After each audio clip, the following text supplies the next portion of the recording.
The 2024 F1 season has officially started. Bahrain done and over with, as we all expected. Max Verstappen wins by a landslide, 22-second victory. Wasn't really close to begin with. I mean, he took off in the lead, and I think by halfway through the race, he was already 15 seconds ahead, showing the dominance again that we're going to see probably from Red Bull for the entire season. Is it good for the sport? That's to be decided by you. I mean, honestly, F1 has always been a sport that's been dominated by one team for years at a time. We went from Mercedes to Red Bull. Right now, obviously, Red Bull has a better car, but it's not knocking Ferrari. I mean, Ferrari in this race, they were looking very good with a 3-4 finish. I mean, at one point, maybe they could have squeezed second out of there. But overall, there's still a big gap between Verstappen and Ferrari. Ferrari is the best of everyone else right now, even if they have pit stop struggles this year. Who knows? But this race really clarifies to us that, to be expected, what it was. I mean, if you thought Max was going to have a bad race, come on, it's Max, okay? It's going to happen. Would we like to see someone else win a race? Of course. But some things did shake out. Overall, though, I think the top 8, even the top 10, is pretty given what we all expected. My biggest surprise to me, I think, would have been Lance kind of rebounding the way he did, and Alonso falling behind a little bit. Hamilton was still able to squeeze out 8th or 7th place, even with some of the issues he had. I've heard he's had seat issues, overheating issues, a few different things, so he had to kind of take it easy towards the end of the race. He still managed to finish in 7th place, which great for him. Mercedes looked pretty good. Russell could have done a lot better if he wasn't kind of all over the track for a little bit. And there's a couple drivers, so you could tell the rust from the offseason was still there. McLaren was a little disappointing to me. We had a 6th finish for Norris and 8 for Piastri. I don't think there's anything too impressive with these drives by them. They held in there, they still put points on the board, but you really want to see them be higher, especially above Mercedes if they want to be that third team on the track, which is really where they're shooting for. They would love to be second, but at this current moment, Ferrari's looking pretty darn good. Checo, 2nd place. What do you expect? He's not going to beat Max, okay? Maybe he will a couple races a year, but overall, Max is the leader of that, okay? It's simple and easy. You look down a little bit more. Lance Stroll coming in 10th, finishing out. I called it in the video before this that Hulkenberg was going to drop. I said literally in my previous video, he's going to drop at least in the first 2 laps, 2 spots. Boy, was I a little bit off, but I was right. He dropped everything all the way down to 20. That was his fault, the spin at the front. He caused it, the wing damage. He managed to fight back to 16th, but I mean, come on.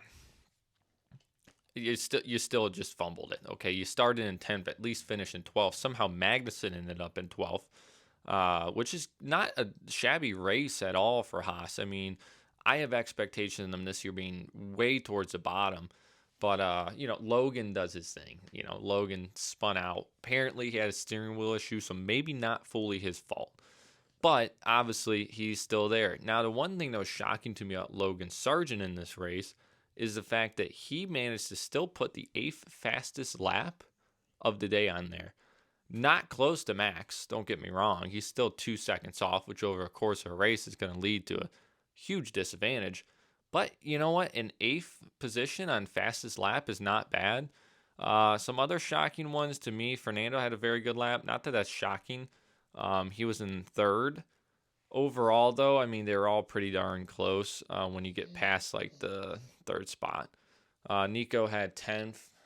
He did a 134.8.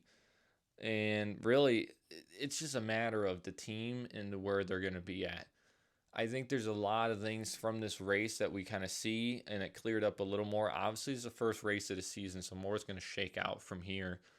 But I think the Max thing is great, but bad at the same time, especially for the sport. Don't mind Hank here. He really likes to eat the mic. He thinks it's a treat.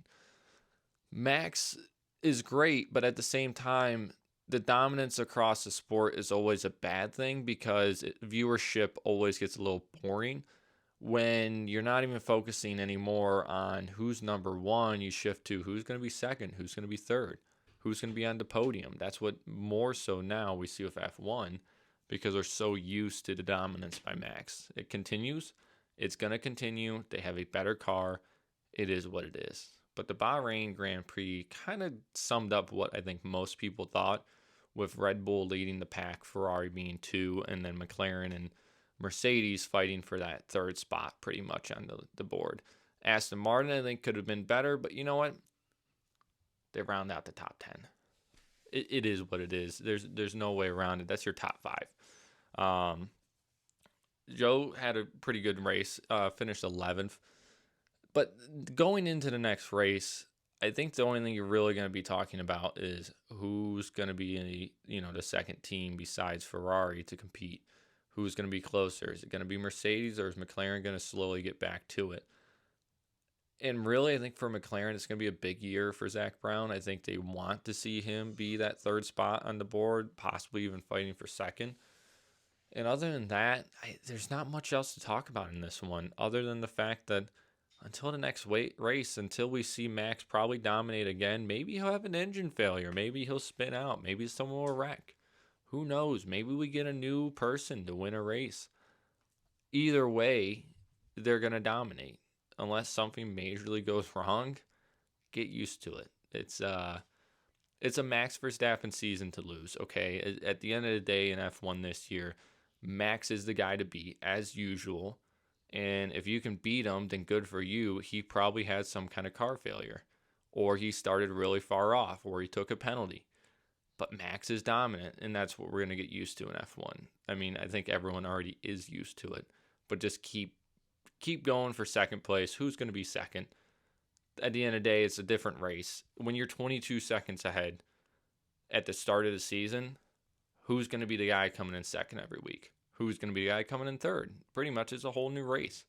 When you're that far away, you're not competing. You're just there to see who can do better at finishing second, which is crazy.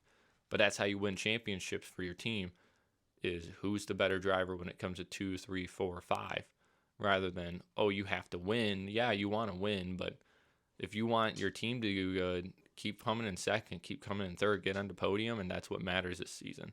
So until the next race, I'll post another pre-race highlight, kind of what I think is going to happen, more predictions, and see. Like, comment, subscribe. You guys seem to really like these, and we'll keep it rolling from here. Thanks for watching.